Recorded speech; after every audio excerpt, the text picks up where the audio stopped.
यह है सरयू नदी के किनारे बसी अयोध्या, महर्षि वाल्मीकि द्वारा लिखे गए रामायण का केंद्र। बालकांड के अनुसार श्री राम का जन्म भी यहीं पर हुआ और उत्तरकांड में गुप्तार घाट पर जल समाधि लेने के साथ ही उनका समापन भी। गुप्तार घाट 19वीं सदी में अयोध्या के राजा दर्शन सिंह द्वारा बनवाया गया मंदिर आज भी घाट पर मौजूद है। यह जगह अयोध्या से 10 किलोमीटर दूर पश्चिम की ओर फैजाबाद छावनी में स्थित है। इतिहासकारों के अनुसार 600 साल पहले 16वीं सदी में जिस समय भारत में विदेशी आक्रमणकारी मंदिर और मूर्तियों को तोड़ रहे थे, तब अयोध्या के संतों ने जन्मभूमि में विराजमान श्री राम की प्रतिष्ठित मूर्ति को गुप्तार घाट नामक स्थान पर जल समाधि देकर रेत में दबा दिया था। बाद में यही प्रतिमा रानी कुंवरी गणेश ओरछा लेकर गई और वहां स्थापित कर गए राजा राम मंदिर का निर्माण करवाया। इसीलिए आज भी ओरछा को बुंदेलखंड की अयोध्या कहकर पुकारा जाता है। नागेश्वर मंदिर और राम की पेड़ी। पुराणों के अनुसार अयोध्या को श्री राम के पूर्वज मनु व इक्ष्वाकु ने स्थापित किया था। इन्हीं के 64वें वंशज श्री राम के बाद उजड़ी हुई अयोध्या को कुछ ने फिर से बसाया। लेकिन अयोध्या कितनी बार बसी, कितनी बार उजड़ी, इसका कोई भी उल्लेख ना तो पुराणों में मिलता है न ही इतिहास में।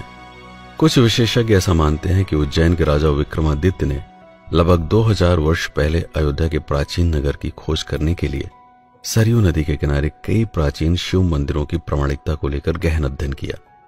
विक्रमादित्य के नवरत्नों में कालिदास, घटकपर, वेताल भट्ट, शपणक, वाराह मिहिर, वररुचि, शंकु, अमर सिंह एवं धन्वंतरी शामिल थे। इन लोगों ने रामायण के आधार पर अयोध्या को खोजने एवं पुनर्निर्माण में महत्वपूर्ण भूमिका निभाई। आखिरकार उनकी यात्रा 12 ज्योतिर्लिंगों में से एक नागेश्वरनाथ मंदिर पर आकर समाप्त हुई। इस जगह पर सरयू नदी का बहाव पूर्व दिशा की तरफ हो जाता था। मंदिर को लेकर पौराणिक कथा थी कि राम के पुत्र कुश की पत्नी नागवंश से होने के कारण भगवान शिव की उपासक थी। सरयू में स्नान करने के बाद वह रोज अपनी पत्नी के साथ अयोध्या की सुख समृद्धि के लिए इसी मंदिर में ध्यान किया करते थे। आज भी यह मंदिर सरयू नदी के किनारे राम की पेड़ी नामक घाट पर स्थित है। आज की अयोध्या जिस रूप में दिखाई पड़ती है, उसकी रूपरेखा राजा विक्रमादित्य के नवरत्नों द्वारा तैयार की गई थी। माना जाता है कि उन्होंने एक वर्ष के प्रत्येक दिन के लिए रामायण के प्रत्येक पात्रों के लिए 365 मंदिरों का निर्माण करवाया था। इसमें वराह मिहिर का ग्रह नक्षत्रों की स्थिति के आधार पर अयोध्या को वास्तु शास्त्र के सर्वथा अनुकूल बसाने में गहरा चिंतन था। उन्होंने न सिर्फ इस नगर को बसाया बल्कि रामायण के सभी पात्रों के नाम पर कई भव्य मंदिर एवं घाटों का निर्माण किया, जिसके बाद समय समय पर इस नगर की भव्यता ने लोगों को यहां पर आकर्षित किया। आगे चलकर कई राजा, संत एवं अलग अलग धर्मों के लोगों ने यहां पर अपने अपने आस्था के केंद्रों को भी स्थापित किया, जिसमें बौद्ध, जैन, मुगल आदि विभिन्न धर्मों से लेकर गुप्त, नंद, मौर्य एवं शुंग वंश के राजा भी शामिल थे। जन्मभूमि एवं कार्यशाला। नागेश्वरनाथ मंदिर के आसपास कई ऊंचे टीले थे, जो यहां पर रहने वाले नागरिकों के लिए आस्था के प्रमुख केंद्र थे। सबसे प्रसिद्ध टीला था राम टीला, जिस पर काफी प्राचीन बने भवनों के अवशेष थे। स्थानीय लोगों के अनुसार यहां दशरथ की सबसे बड़ी पत्नी कौशल्या का भी महल था। इसी महल में श्री राम का जन्म हुआ। पुराने अवशेषों को फिर से जीवंत करने के लिए विक्रमादित्य ने इसी टीले के चारों तरफ एक विशाल कोट का निर्माण करवाया और तब से इसे श्री राम जन्मभूमि राम कोट के नाम से जाना गया। हजारों वर्षों तक चले बाहरी आक्रमणकारियों ने अयोध्या को जीतने के लिए हमेशा इसी कोट को निशाना बनाया। कोट के भीतर बने राम मंदिर को सबसे अधिक क्षति पहुंचाई मुगल शासक बाबर के सेनापति मीर बांकी ने। उसने कई मंदिरों को तुड़वाकर उसके मलबों से बाबरी मस्जिद का निर्माण करवाया। तब से न जाने कितने राजाओं ने राम जन्मभूमि पर अधिकार करने के लिए कई युद्ध किए, अपने प्राण त्यागे। कई कारसेवक बाबरी मस्जिद को ध्वस्त करते हुए पुलिस द्वारा चलाई गई गोलियों से शहीद हुए। आज भी अयोध्या के कारसेवकपुरम में राम मंदिर का वह ढांचा रखा है, जिसको साकार होता देखने के लिए समय समय पर सैकड़ों लोगों ने बलिदान दिए। आखिरकार एक लंबे विवाद के बाद डॉक्टर बेबीलाल की खनन रिपोर्ट को ध्यान में रखते हुए सुप्रीम कोर्ट के 5 जजों की बेंच ने सर्वसम्मति से 9 नवंबर 2019 को श्री राम मंदिर के निर्माण का ऐतिहासिक फैसला सुनाया, जिसके बाद श्री राम जन्मभूमि न्यास नामक स्थान पर मंदिर निर्माण के लिए कार्यशाला बनाई गई। अयोध्या में आने वाले पर्यटक यहां आकर राम मंदिर निर्माण के कार्य के साक्षी बन सकते हैं। हनुमानगढ़ी।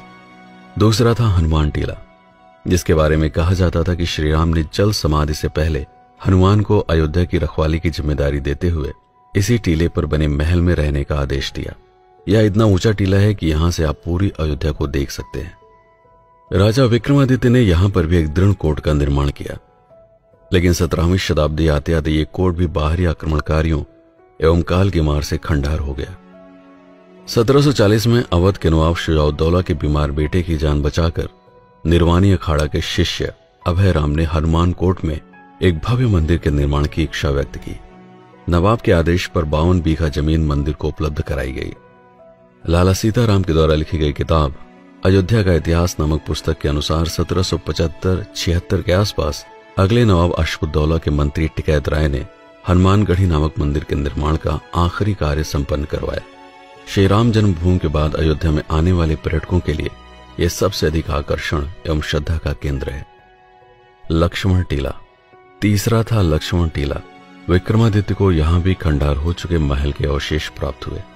यह ऐसा स्थान था जहां से अयोध्या के पश्चिमी छोर पर दूर तक नजर रखी जा सकती थी।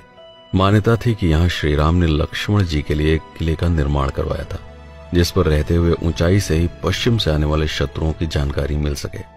आज यह किला एक नए स्वरूप में सरयू नदी के किनारे मौजूद है, जहां से नदी के विस्तार को भली भांति देखा जा सकता है। विक्रमादित्य से लेकर आज तक ये टीला लगभग 2000 साल का परिवर्तन अपने भीतर समेटे अडिग खड़ा है। धर्मशास्त्री ऐसा मानते हैं कि लक्ष्मण ने गोमती नदी के किनारे एक नया नगर बसाया था, जो लक्ष्मणपुरा के नाम से पुराणों में मिलता है। विशेषज्ञों के अनुसार आज का लखनऊ ही पौराणिक काल का लक्ष्मणपुरा हो सकता है। यहां भी लक्ष्मण टीला नामक एक जगह है, जिसे आजकल टीले वाली मस्जिद के नाम से जाना जाता है। मणि पर्वत। चौथा टीला था मणि पर्वत, जिसके बारे में मान्यता है कि राम और सीता सावन के महीने में चारों तरफ फैली हरियाली को देखने के लिए और साथ में झूला झूलने के लिए यहां आते थे। आज भी सावन के महीने में स्थानीय लोग यहां आकर श्री राम और माता सीता की मूर्तियों को झूला झुलाकर उस परंपरा का पालन करते हैं।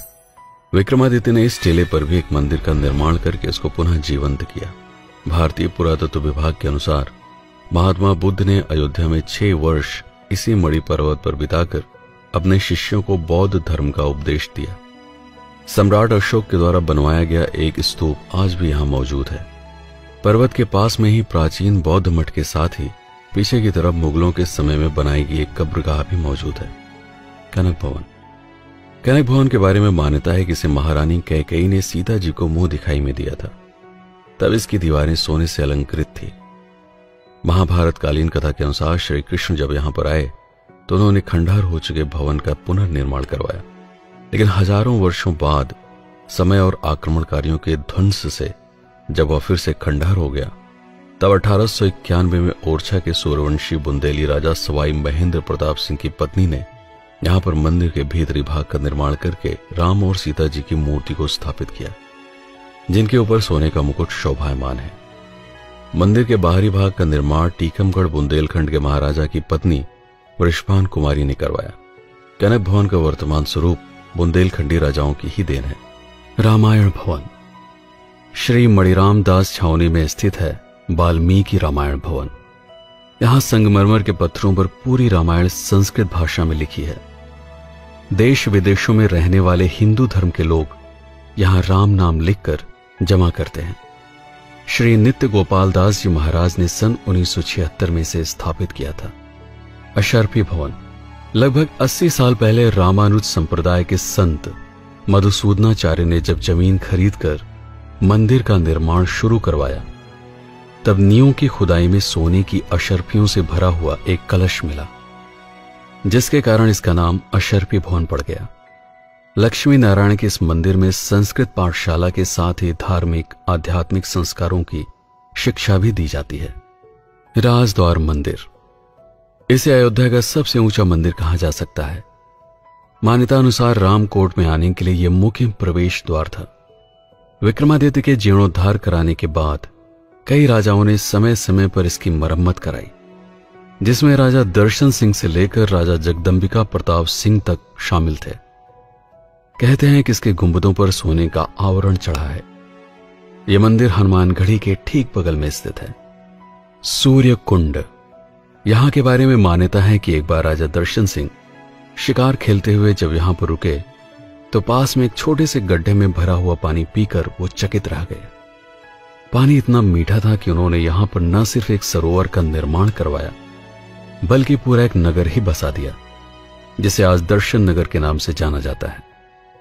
खुदाई में मिले एक विशाल पत्थर को तराश कर सूर्य देव की मूर्ति बनाकर यहां स्थापित की गई। भरत कुंड या नंदीग्राम, अयोध्या से 15 किलोमीटर दूर दर्शन नगर भरत कुंड मार्ग पर नंदीग्राम नामक स्थान है। पौराणिक कथा के अनुसार जब राम वनवास के लिए चले गए तब उनके वियोग में राजा दशरथ का देहांत होने पर भरत ने इसी कुंड में उनका पिंडदान किया था।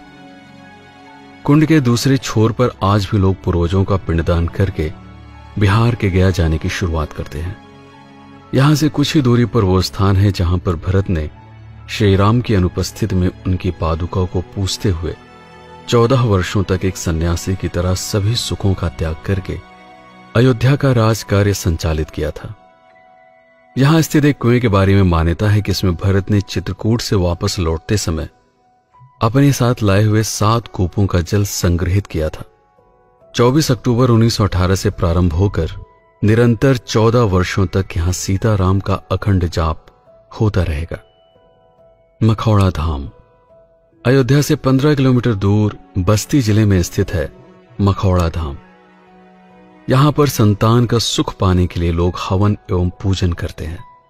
पौराणिक मान्यता के अनुसार यही वो स्थान है जहां पर राजा दशरथ ने श्रृंगी ऋषि के मार्गदर्शन में पुत्र पाने के लिए यज्ञ किए थे, जिसके परिणाम स्वरूप राम, लक्ष्मण, भरत एवं शत्रुघ्न पैदा हुए। आज भी दूर दूर से लोग यहां गहरी आस्था लेकर आते हैं। इन मंदिरों के अलावा आपको अयोध्या की हर गली, हर सड़क पर कोई न कोई आकर्षक मंदिर व ऐतिहासिक भवन दिख जाएंगे, जैसे दशरथ महल। हनुमानगढ़ी से कनक भवन की तरफ जाते समय यह मंदिर रास्ते में पड़ता है। मान्यता है कि इस महल को राजा विक्रमादित्य ने उसी स्थान पर बनवाया था जहां पर राजा दशरथ का वास्तविक महल हुआ करता था। तुलसी स्मारक भवन, इस दिव्य स्थान पर श्री रामचरितमानस की रचना हुई। राज सदन, यह अयोध्या के राजा दर्शन सिंह का महल है। आज भी अयोध्या के वर्तमान राजा यहां पर निवास करते हैं। सुग्रीव टीला, श्री राम ने सुग्रीव के लिए यह किला बनवाया था। रत्न सिंहासन, यहां श्री राम का राज्याभिषेक हुआ था।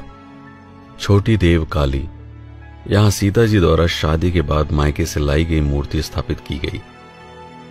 स्वर्ग द्वार, सरयू नदी के किनारे सबसे पहले इसी घाट का निर्माण हुआ था। भगवान कालीराम, यह मंदिर नागेश्वर नाथ के पास ही है। विक्रमादित्य के समय की मूर्तियां जो पहले राम जन्मस्थान पर थी अब यहां स्थापित है। ब्रह्मकुंड, इसका मूल नाम ब्रह्म तीर्थ है। गुरु नानक देव जगन्नाथपुरी जाते समय अयोध्या के इसी स्थान पर ठहरे थे। गुरु गोविंद सिंह का भी इधर आगमन हुआ था। इसके अलावा नल नील टीला, अंगद टीला, कुबेर टीला आदि भी पौराणिक स्थान है। इनके अतिरिक्त अयोध्या में सरयू नदी पर कई घाट हैं। कुछ घाटों के नाम श्री राम व उनके परिवार के सदस्यों के नाम पर हैं, जैसे राम घाट, कौशल्या घाट, सुमित्रा घाट, कैकेयी घाट, लक्ष्मण घाट, जानकी घाट। इसके अलावा राजघाट, अहिल्याबाई घाट, चक्र तीर्थ घाट, गुप्तार घाट, विष्णुहरि घाट, प्रहलाद घाट, नागेश्वरनाथ घाट, वासुदेव घाट, पाप मोचन घाट, स्वर्ग द्वार घाट, नया घाट आदि। अयोध्या में लगभग 31 कुंड या सरोवर हैं, जैसे राम सरोवर या राम तीर्थ, दशरथ कुंड, भरत, लक्ष्मण, शत्रुघ्न, सीता, मांडवी, हनुमान, सुग्रीव, विभीषण, राधा, रुक्मणी व सूर्य कुंड आदि। यहाँ प्रमुख 7 अखाड़े हैं: निर्वाणी, खाकी, दिगंबर, निर्मोही, संतोषी, निरालंबी, महानिर्वाणी अखाड़ा, रघुनाथ दास जी की छावनी एवं बाबा रामदास जी की गद्दी। यात्रियों के रुकने के लिए यहाँ पर लगभग हर मंदिर के साथ धर्मशालाएं हैं, जैसे कन्हैयालाल धर्मशाला, बिरला धर्मशाला, बंबई की सेठानी की धर्मशाला, भावनगर की रानी की धर्मशाला, सेठ मोहनलाल, सेठ लखनऊ वाले, सेठ सूरजमल, सेठ शिव नारायण की धर्मशाला आदि। यहां पर यात्रियों के रुकने के लिए उचित व्यवस्था होती है। अयोध्या धाम में पूरे वर्ष ही पर्व उत्सव मनाए जाते हैं, साथ ही कई मेले भी लगते हैं। जैसे रामनवमी, रामानुज जयंती, जानकी जन्मोत्सव, सरयू जयंती, रथ यात्रा, तुलसी जयंती, गुप्तार घाट का मेला, रक्षाबंधन, रामलीला, भरत मिलाप, हनुमान जयंती, कार्तिक पूर्णिमा, श्री राम विवाह, महाशिवरात्रि आदि। इतनी जानकारियों को समेटने के बाद भी संभव है अभी बहुत सारी चीजें छूट गई हों। वीडियो को देखने के बाद अगर कुछ और महत्वपूर्ण स्थान छूट गए हों तो कृपया कमेंट में जरूर बताइएगा। भविष्य में जब कभी भी इसका अगला संस्करण प्रकाशित होगा तो उसमें उन सभी को भी शामिल किया जाएगा। वीडियो अगर उपयोगी लगा हो तो लाइक करना मत भूलिएगा। मैं हूं पीके सिंह और आप देख रहे हैं प्रतापगढ़ हब। इस वीडियो पर अपना समय बिताने के लिए आपका बहुत बहुत धन्यवाद।